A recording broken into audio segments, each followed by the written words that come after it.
good morning, good afternoon, or good evening, whatever time it is when you hear this message. I pray that you're poised to receive, to accept, and to respond to words of wisdom. Ashe. Part of my task and my purpose is to create within the African American Orisha community a new tradition of learners to cultivate within us an understanding of and an adoption of all of the habits and practices associated with creating a community of learners, of learners, of learners. And in order to do that, it's going to require that we turn our backs on certain aspects of our tradition that have been instilled into us up to this point, most explicitly of which is speculation, this relativism, the idea that everything is relative. It could be this and it could be that. It might be like this and it might be like that. You need to turn your back on that. You need to betray that part of our learning tradition. That is part of what has made us as African American Orisha devotees. And I'm going to explain to you what I mean by that, because I've been around since 1992.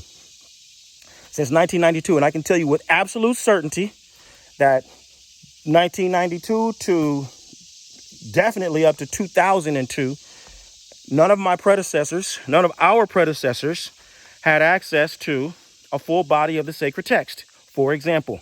So people weren't operating from the Odu Ifa when they were teaching people, when they were training people, when they were practicing with people. They weren't referring back to Oriki back in 2000, back in 95, back in 2010.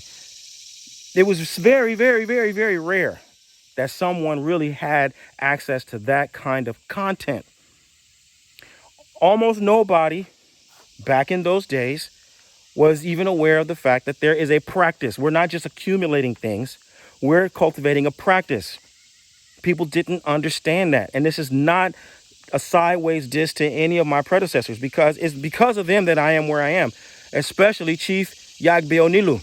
Chief Yagbe was my mentor, my master from the very start. And he taught me well. And that is part of the reason why I'm telling you what I'm telling you the way I'm telling it to you. Because Chief Yagbe was a couple of things. One, Chief Yagbe was super duper sensitive, disgruntled, and super low tolerance for nonsense. So if you were a little bit out of line, he would make a big deal of it. Yagbe kept everybody on pins and needles, number one. Number two, Chief Yagbe was a consummate researcher. He was going to the root of everything, meaning not only was he getting the best literature directly from Nigeria, and also from Baba Ogundele. Ogundele was also in Oakland, and he was passing down some very choice information, oldest African-American Baba Lawo. And he was, the one who was spending months at a time and transcribing and transliterating very choice information. So all of us from the Bay Area in that time anyway, we all have notebooks, transcripts, and stuff like that, recordings from Ogundele before anything was commercial. He was there in the 80s. And so Chief Yagbe, as a protege of Ogundele, also had access to some really choice information. And then that prompted him to go straight to the source. And so Chief Yagbe went to Nigeria uncountable times, 30, 40 times. Went back in the early 2000s. He was going to Nigeria constantly. So I was exposed to the actual practice and the actual content. Chief Yagbe was bringing people in. So I got to see people doing the practice. I get to query them. I got to, perform rituals and ceremonies with them from the very beginning. So the reason why I'm telling you what I'm telling you is that I have just been fortunate, because of the road of fate, to be able to see things for a longer period of time than most of my contemporaries. Now, the real point that I'm trying to drive home here, though, is that the overwhelming majority of the people who are my, let's say in my age group and above, were not exposed, and so they had to speculate. And that's why you'll see people who are integrating all kinds of other stuff, chakras and crystals and you name it, yoga. They were incorporating everything that they possibly could to compensate for the absence of actual exposure, knowledge, and practice. So that created within the African American tradition this habit towards relativism, speculation. It could be this and it could be that, right? But Ifa is not a speculative practice. It's very specific. It's very concrete. And so once you really understand and accept the fact that what you're looking for is in the Odu Ifa, what you're looking for is in Oriki, what you're looking for is in the specific elements and step-by-step practices of our tradition, you're going to feel a lot more comfortable with turning your back on this idea of speculation and supposition. And it could be this and it could be no. Just as though it's not speculative what kind of wheels you put on your car.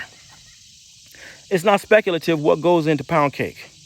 It's not speculative what size of an Allen wrench is necessary to put the chair together. This is not, it could be this, it could be that. It's specific.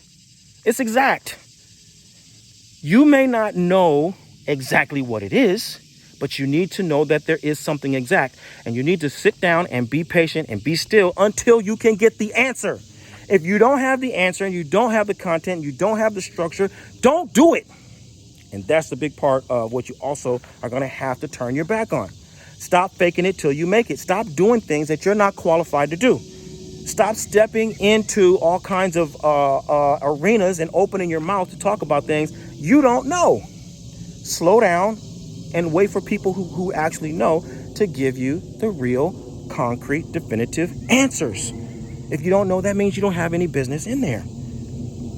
Now, it gets tricky.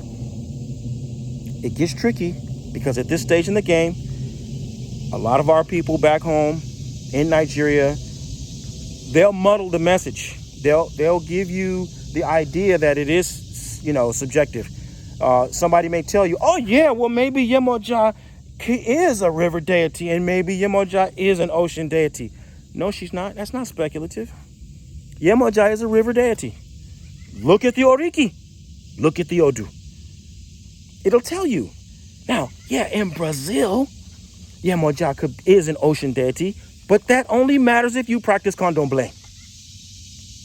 Yeah, in Cuba, Yemaya is an ocean deity, but that only matters if you practice Santeria or the Lukumi tradition. If you practice Isheshe, Yemoja is not an ocean deity. It's that simple. It's not. It's just not. And that doesn't mean that you got to be derogatory and derisive and this is division and this is all. It's not about that. I'm not trying to tell the Brazilians how to do their thing. I'm not trying to tell the Cubans how to do their thing. I'm just saying that what I do is Isheshe. And so because I do Isheshe has its own structure and its own rules. So today, for example, I posed a question on my page about is Ori the root word for Orisha? Hey, this is something for the linguists. This is something for the language experts. For people who know the structure of Yoruba language, easy, they can answer that question. We got people who just, they're ideate. We call it ideation, which is fine. As a teacher, I understand. We do have to think and use our imagination and try to, wrap our minds around what's possible. But all the while that you're doing that, you got to accept that there's a limit. You got to accept that there's a limit. All that's just to get your wheels turning, and then after that, you stop. You let people who know what they're talking about speak authoritatively and definitively on the subject. Then when you know better, you can do better. Okay? So this is what I mean by turning your back on this idea, this practice, this habit of speculation. Stop speculating. Let it go. Know beyond the shadow of a doubt that there are rules, there are structures, there are definitions. There is a step-by-step process for everything that you want to do. Learn it, follow it, master it. That is the key to us being able to pass on something to future generations that's going to be meaningful. And not just more and more of this nonsense that, everything is relative. Okay? Because you sound like, the one who's trying to prove everything is proving nothing. The one who's talking to everybody ends up talking to nobody. It's okay to be specific and clear about what you're saying and who you're talking to. If you're talking to Yemoja, then there's a specific way you're going to talk to her. If you're talking to Shango, there's a specific way you're going to talk to him. You're talking to Oromila, there's a specific way you're going to talk to him. It's not relative. Just learn what the requirements are and follow through. Okay. Now, this is a lesson for the leaders. I'm calling out to the people who are ready, willing, and able to bring about change in the world through positive influence. If you're one of those people, then I want you to find out how Oloye Obafemi Origuwa and the Orisha Lifestyle Academy can help you take your practice and your life to the highest level. Visit me at obafemio.com or orishalifestyle.com and let's start working together. We need to help you bring about the good condition for yourself and those who you're destined to serve. I look forward to working with you. Bye for now. Odabo.